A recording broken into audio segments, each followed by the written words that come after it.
Now before the festival of the Passover, Jesus knew that his hour had come to depart from this world and go to the Father. Having loved his own who were in the world, he loved them to the end.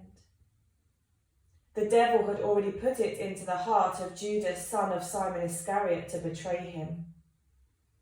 And during supper, Jesus, knowing that the Father had given all things into his hands, and that he had come from God and was going to God, got up from the table, took off his outer robe and tied a towel around himself.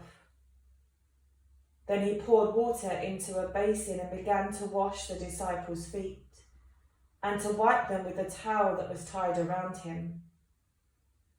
He came to Simon Peter, who said to him, "Lord, are you going to wash my feet?"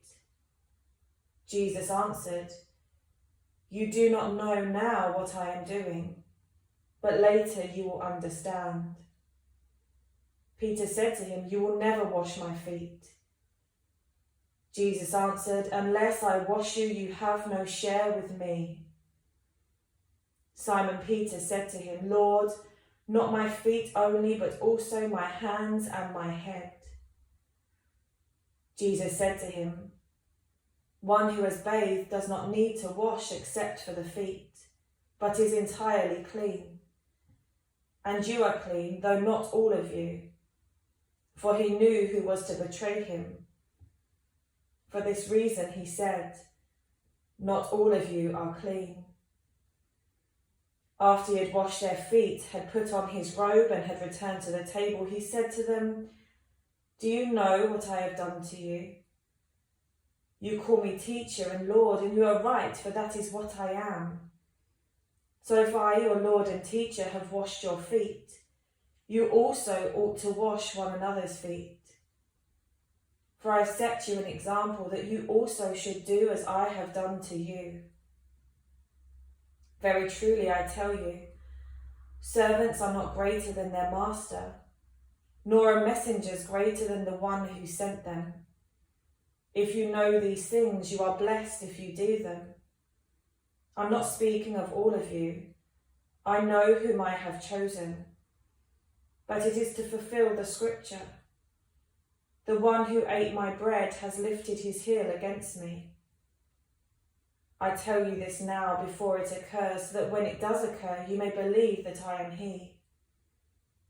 Very truly I tell you, whoever receives one whom I send receives me, and whoever receives me receives him who sent me."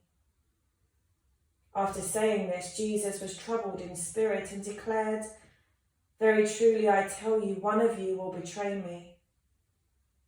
The disciples looked at one another, uncertain of whom he was speaking. One of his disciples, the one whom Jesus loved, was reclining next to him. Simon Peter therefore motioned to him to ask Jesus of whom he was speaking. So while reclining next to Jesus, he asked him, "Lord, who is it?" Jesus answered, "It is the one to whom I give this piece of bread when I have dipped it in the dish."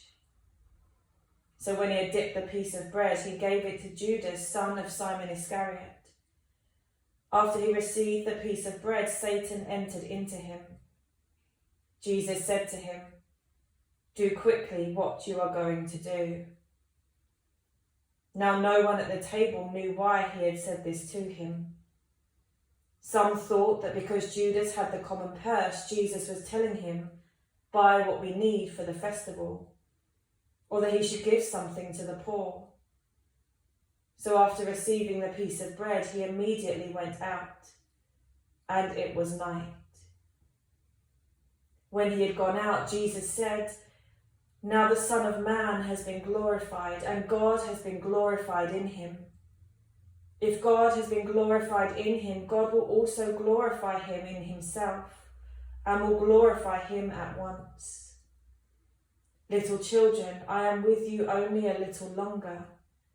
You will look for me, and as I said to the Jews, so now I say to you, where I am going, you cannot come. I give you a new commandment, that you love one another.